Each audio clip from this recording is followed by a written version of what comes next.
Hər birinizi salamlayıram yenidən və biz bu mövzularımızla davam edirik. Hera proqramına həsr olunan YouTube mövzularımızla. Bu dəfə sizə çox maraqlı bir mövzudan danışmaq istəyirəm və düşünürəm ki, yenə də bir çox insan, bir çox münasibətdə olan cütlüklər və yaxud da ki, münasibəti olmayan, amma öncəki münasibətlərində bunu bilməyən insanlar, xanımlar, bəylər bunu bilmədən münasibətə daxil olduqlarına görə, münasibət yürütməyə çalışdıqlarına görə bizim gözləntilərimizlə bizim yaşadığımız münasibət bir-birinə uyğun gəlməməyə başlayır. Bugün mən sizə istəyirəm danışım nədən? Münasibətdəki fəsil döngüsündən. Bu çox maraqlı bir mövzudur və düşünürəm ki, hətta mən oturub bundan kitab belə yaza bilərəm. O dərəcə geniş bir mövzudur əslində. Burada qısa şəkildə sizə bunu izah etməyə çalışacağam ki, münasibətdəki fəsil döngüsü nə deməkdir? Eynən təbiətdəki fəsillər kimi və təbii ki, bunun detallı forması da Hera proqramında olacaq. Orada baxacağıq ki, hər fəsildə münasibətdə nələr var, hansı çətinliklər var, hansı şəkildə görünür münasibət və hansı fəsilə biz daxil oluruqsa, həmin fəsildə biz nələr etməliyik ki, bizdə problem yaranmasın münasibətdə. Baxın, təbiətdə fəsillər var, düzdür? Belə, məsələn, Azərbaycanda 4 fəsil var və biz daima döngü şəklində bu 4 fəsildən gedirik. Ümumiyyətlə, dünya həmişə döngülər üzərində gedir. Yəni, tarix, iqtisadiyyat, maliyyə, oturub araşdırsanız, məsələn, hətta maliyyədə, mən çox maraqlanıram bu mövzularla, məsələn, maliyyədə ekspertlər, finansda, maliyyədə ekspertlər tutaq ki, bitcoinni necə oturur, predikt edir, necə analiz edir ki, növbəti məsələn 3 ildə, 2 ayda, nə bilim, növbəti 5 ildə nə gözlənir bitcoinlə. Onlar tarixə baxırlar. Çünki baxırlar ki, döngülər, iqtisadiyyat da döngülər şəklində gedir, analizlər edirlər. Yəqin görmüsünüz, belə çox qarışıq çarxlardan istifadə edirlər ki, nə zaman pik olub, nə zaman düşüb, nə zaman qalxıb, istənilən bir şey, sadəcə bitcoinlə söhbət getmir. Analizlər edirlər bunun ətrafında və ona görə təxminlər yürüdürlər. Çünki tarix həmişə özünü təkrarlayır. Necə ki, fəsillər həmişə özünü təkrarlayır və necə ki, bu fəsillər insan münasibətlərində də eyni şəkildə təkrarlanır.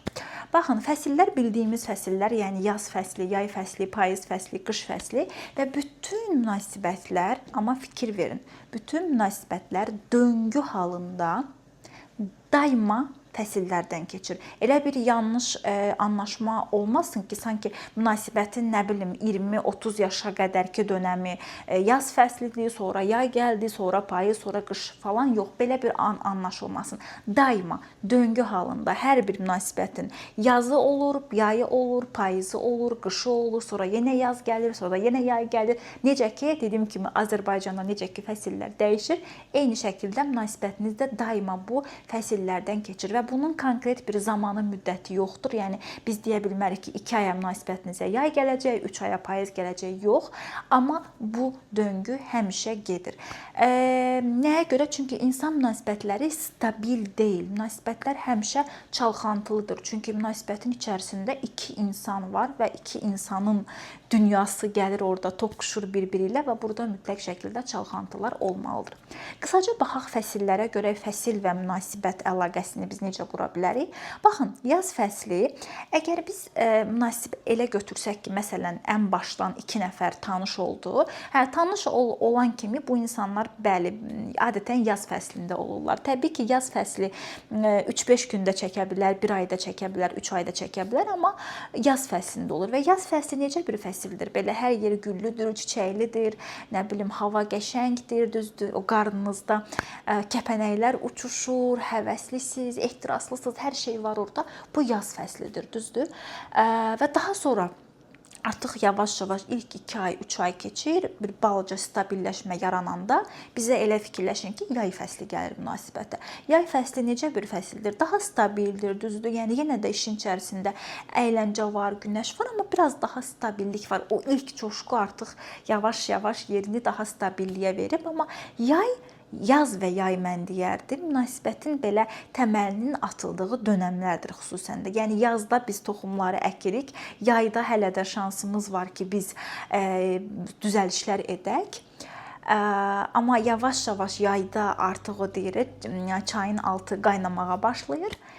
payız gələndə artıq nə baş verir? Bizim yavaş-yavaş o yayda görməzdən gəldiyimiz, daxildə bildiyimiz, amma üzdə demək istəmədiyimiz məsələlər yavaş-yavaş payızda nə baş verir? Ağaclar yarpaqlarını tökür və bizim münasibət də yavaş-yavaş o rəngli yarpaqlar töküldükcə bizim münasibətdə həm onun, həm mənim kim olduğumuz və bizim birlikdə birləşib nəyi yaratdığımız yavaş-yavaş ortaya çıxmağa başlayır. Yəni dediyim kimi bunu elə düşünməyin ki, yenə də nə bilim flört dönəmi yazdı, nişan dönəmi yaydı, evlilik yox, belə deyil. Yəni bütün bunlar 3 ayın içərisində belə baş verə bilər, bir həftənin içərisində belə baş verə. Hətta elə münasibətlər var ki, yəni bir həftənin içərisində bilmirsiniz nə oldu, nə baş verdi. Bu gün görüşdük, əladır, sabah sanki münasibət, birisi gün bir dənə dava, o birisi gün də ayrıldıq. Bax, bütün fəsilləri keçdiniz bir həftənin içərisində.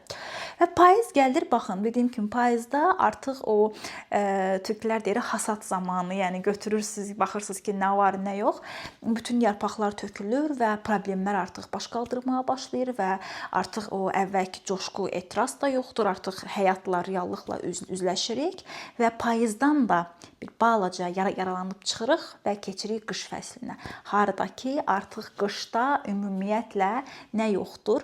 İlk 3 fəslin də ağırlığı üstümüzdə, yaraları üstümüzdə və artıq qış fəsli bizim üçün necə olur? Çıxılmaz. Və baxın, döngü deyirəm, döngüdə bəzən də nə olur? Biz ilişirik döngüdə və çox münasibət gedir qış dönəmində ilişib qalır, qışdan yaza keçə bilmir. Bizim ən böyük problemimiz budur. Yəni biz yazdan yaya gəldik, yaydan payıza da keçdik, orada biraz payızdan da qışa keçdik, münasibətin çətin dönəmi, burada problemlər var və s.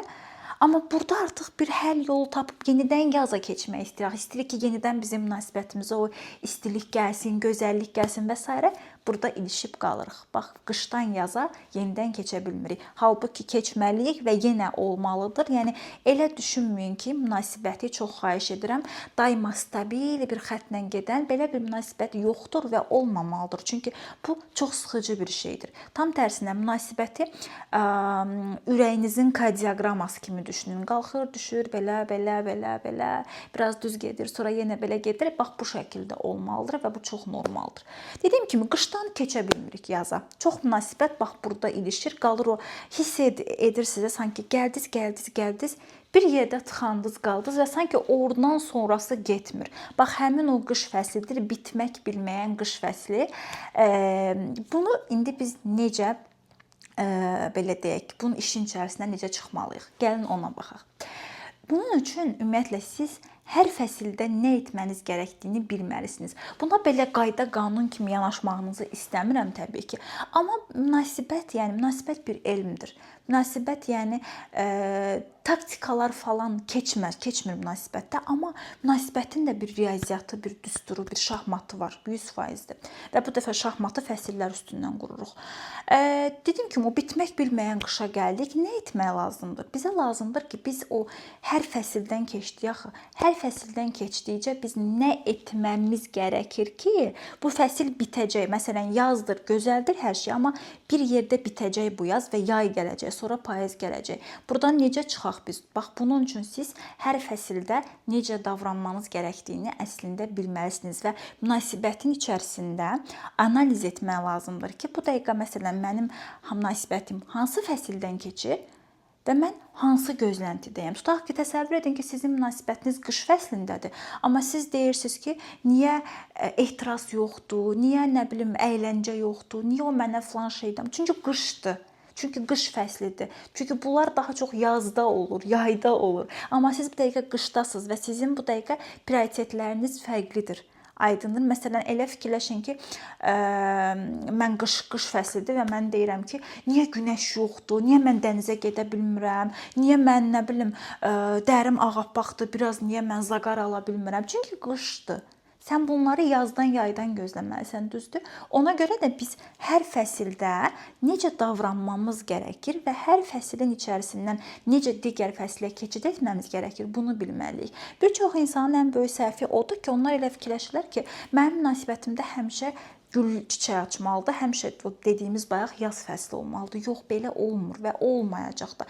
Ən ideal, sizin gördüyünüz ən ideal münasibət belə payızdan və qışdan keçir. Sadəcə bir var ki, sizin payızınız 3 ay, qışınız 5 il çəksin. Bir də var ki, sizin nə bilim bir həftə payızınız çəkir, bir həftə qışınız çəkir, sonra siz yenə yaz dövrünə qayıdırsınız. Baxın, burada fərq budur əslində. Və bütün dediyim kimi cütlüklər bu döngüdən keçir. Sadəcə bəzilərimiz bunu intuitiv olaraq bilir, hiss edir və bu döngülərdən keçir. Bəzilərimiz bunu bilmədiyi üçün hər dəfə məsələn payızdan yaz gözləntisindədir, qışdan yay gözləntisindədir, alınmır.